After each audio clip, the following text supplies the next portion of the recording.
Tom Sawyer, an adventure. Monday morning found Tom Sawyer miserable.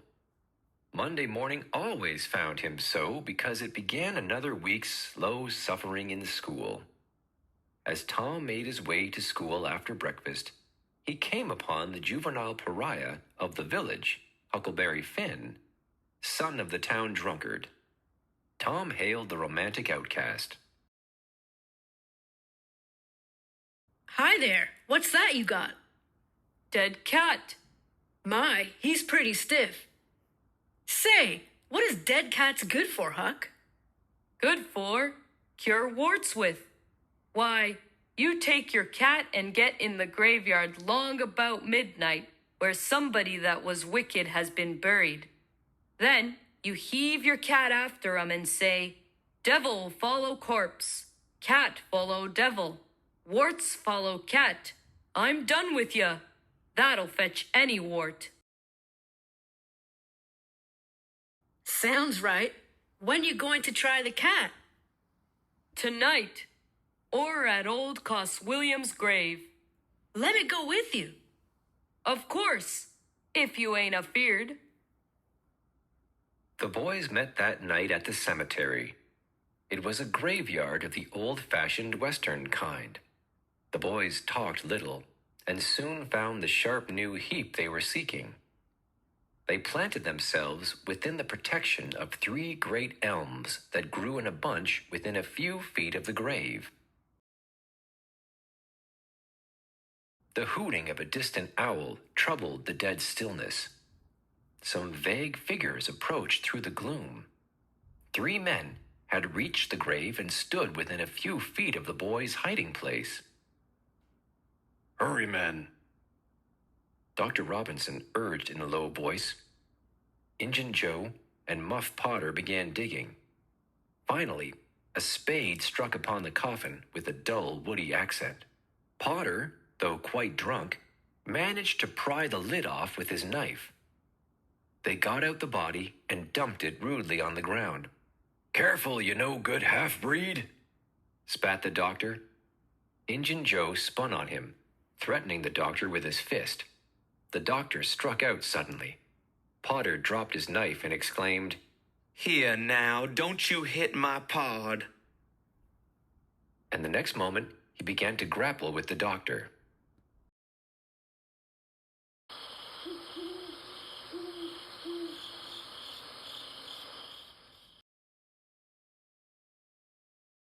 Injun Joe sprang to his feet and snatched up Potter's knife. The doctor seized the headboard of the grave and felled Potter to the earth with it. In that same instant, Injun Joe saw his chance and drove the knife to the hilt in the doctor's breast. Dr. Robinson reeled and fell partly upon the unconscious Potter, flooding him with his blood. The 2 frightened boys went speeding away in the dark. Minutes passed. Soon, Potter began to stir and moan. Then he sat up and gazed around confusedly. The bloody weapon was in his hands. His eyes met Joe's. "Lord, how is this, Joe?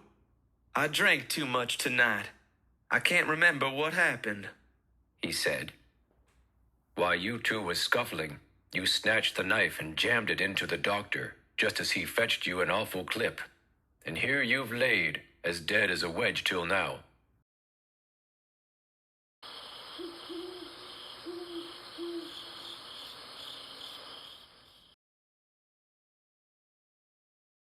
"Oh, I didn't know what I was a-doing. You won't tell, will you, Joe?" And the gravely misinformed Potter dropped on his knees before the true murderer, clasping his hands in appeal. The 2 boys flew on and on toward the village, speechless with horror.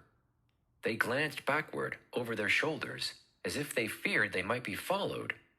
Tom said, Hucky, you sure you can keep Mum? Tom, we got to keep Mum. You know that. That Injun devil wouldn't make any more of drowning us than a couple of cats. If we was to squeak 'bout this and they didn't hang him. The next day, The whole village was electrified with the ghastly news. Dr. Robinson had been found dead with Muff Potter's knife in his chest. Potter had turned himself in to the law that morning. The sheriff came along, ostentatiously leading Potter by the arm through the crowd that had gathered in the center of town. A low voice interjected itself above the murmur of the crowd. Injun Joe proclaimed he had witnessed the grisly deed right before his own eyes. He swore that Potter was indeed the murderer. Huckleberry and Tom stood dumb and staring as the stony-hearted liar reeled off his false statement. Every moment they expected that the clear sky would deliver God's lightnings upon Joe's head.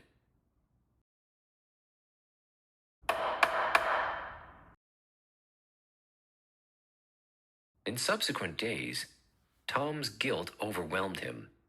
It kept him awake at nights and plagued him during the humid summer days. For a time, Tom's fear of Injun Joe compelled him to keep mum. When at last the murder trial came on in the court, the whole town was there. The counsel for the defense rose and said, "Call Thomas Sawyer." An eruption of surprised murmurs ensued. Huckleberry began to tremble.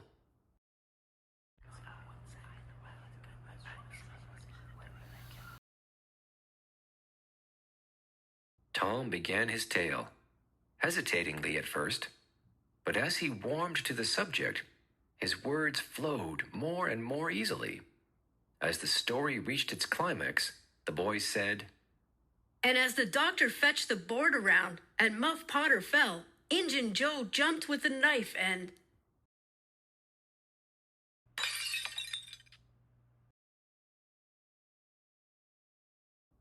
There was a loud crash in the courtroom. Quick as lightning, Injun Joe sprang for a window. He tore his way through all opposers and was gone. Following the trial, Tom's fear of Injun Joe began to overwhelm him. He and Huck decided that a spirited hunt for a buried treasure would help clear their heads. They gathered up a crippled pick and a shovel. Then they set out towards the town's haunted house. Tom reasoned this was the only place for a sensible thief to hide a treasure. When they arrived, the boys crept to the door and took a trembling peep. Next, they wanted to look upstairs. They were about to go down and begin work when 2 men entered. The voice of one made the boys gasp and quake. It was Injun Joe. The boys stretched themselves upon the floor. They lay waiting in a misery of fear.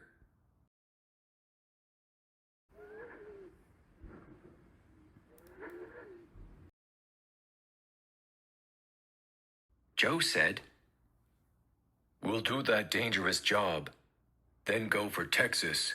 Meantime, I'll bury our loot in that corner."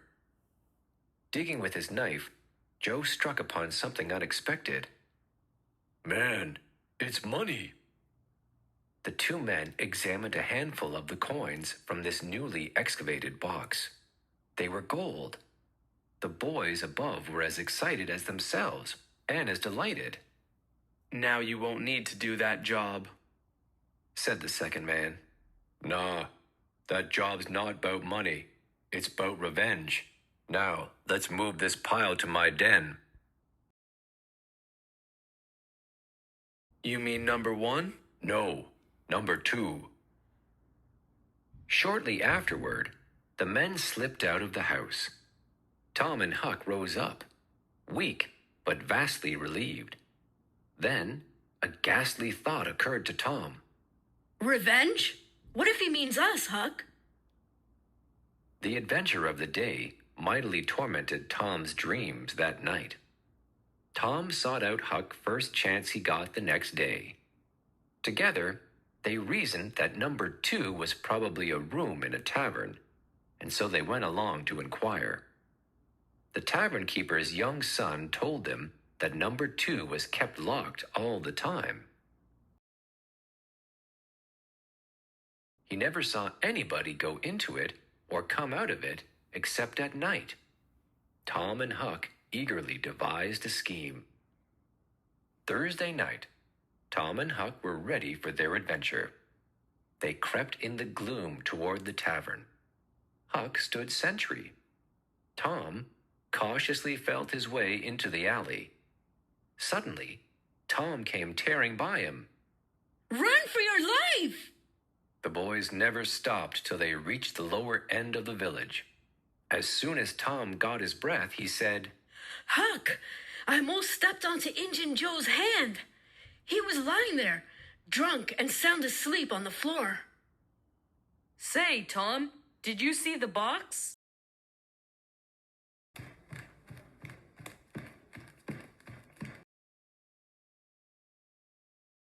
No time. Look here, Huck. Let's not try that thing anymore till we know Injun Joe's not in there. It's too scary. Now, if we watch every night, we'll be dead sure to see him go out some time or other. Then we'll snatch that box quicker than lightning. Well, I'm agreed. I'll watch the whole night long. I'll do it every night, too. When I see them, I'll come fetch you. Agreed, and good as wheat. Friday morning brought Tom a glad piece of news. Judge Thatcher's family had come back to town the night before. Both Injun Joe and the treasure sunk into secondary importance for the moment. Becky Thatcher, the judge's daughter, took the chief place in the boys' interest. Becky invited the town's children to a picnic. It was set for Saturday. The old steam ferry boat was chartered for the occasion.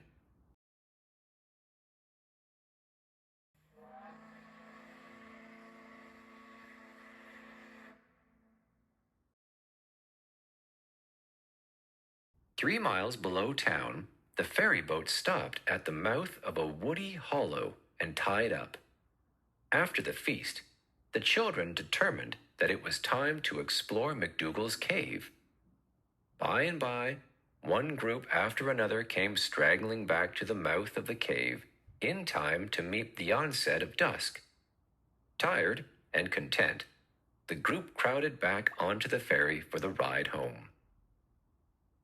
Huck was already upon his watch when the ferry boat's lights went glinting past the wharf. A noise fell upon his ear.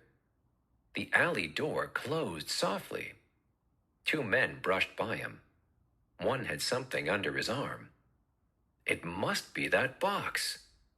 With no time to alert Tom, Huck set off after them in quiet pursuit. The men stopped within 5 steps of the stile leading into Widow Douglas's grounds. Huck shortened his distance.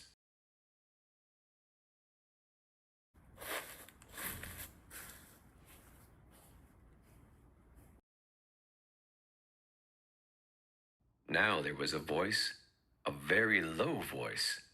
It was Injun Joe's voice. Damn her. Maybe she's got company. There's lights, late as it is. A deadly chill went to Huck's heart. This, then, was the revenge job. Maybe these men were going to murder Widow Douglas. Her husband was rough on me. He had me horsewhipped, but I'll take it out of her. We'll wait till the lights go out. There's no hurry. Huck turned in his tracks and flew to the closest house, the Welshman's. He banged at the door. Upon entering, he told them all what he had just witnessed. 3 minutes later, the old man and his sons, well armed, were up the hill. There was an explosion of firearms and a cry, but the two men got away. It wasn't until church on Sunday that Becky and Tom were discovered missing. Children were anxiously questioned. One young man finally blurted out his fear that they were still in the cave. The alarm swept through the town. Within 5 minutes, the ferry boat was ordered out. 200 men poured down high road and river toward the cave. On the day of the picnic, Tom and Becky wandered off together in the cave. Anxious to show off, Tom led them farther and farther into the mysterious tunnels. Before long, they were sorely lost.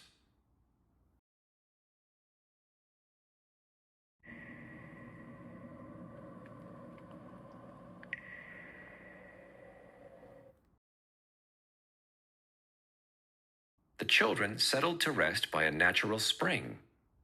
Their hope was nearly extinguished, along with their last piece of candle. As the weary time dragged on, Tom was struck by an idea. He took a kite line from his pocket and tied it to a rocky projection. Tom unwound the line as he groped along. Suddenly, not 20 yards away, a human hand holding a candle appeared from behind a rock. That hand was followed by the body it belonged. Injun Joe.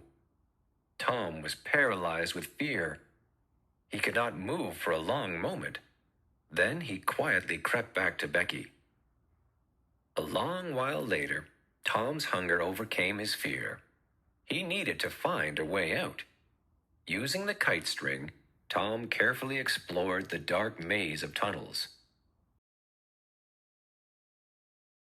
Exhaustion silenced his cry of relief when a speck of daylight told him he had discovered the way out. About a fortnight after their momentous escape from the cave, Tom stopped off to see Becky. Judge Thatcher and some friends set Tom to talking. Someone asked him ironically if he wouldn't like to go to the cave again. Tom said he thought he wouldn't mind it. "Well, nobody will get lost in that cave anymore," said Judge Thatcher. "I had its big door sheathed with boiler iron 2 weeks ago and triple locked, and I've got the keys." Tom turned as white as a sheet. "What was the matter with you, Tom?" Oh, Judge, Injun Joe's in the cave. Within a few minutes, the news had spread. A dozen skiff-loads of men were on their way to McDougal's cave. When the cave door was unlocked, a sorrowful sight presented itself. Injun Joe lay stretched upon the ground, dead, with his face close to the crack of the door. Tom and Huck glanced at each other with relief. Hucky, Tom whispered. I'm right sure I saw that treasure in the cave. Ain't no way we can get at it now. Judge Thatcher's door's got us locked out. I know a secret way in.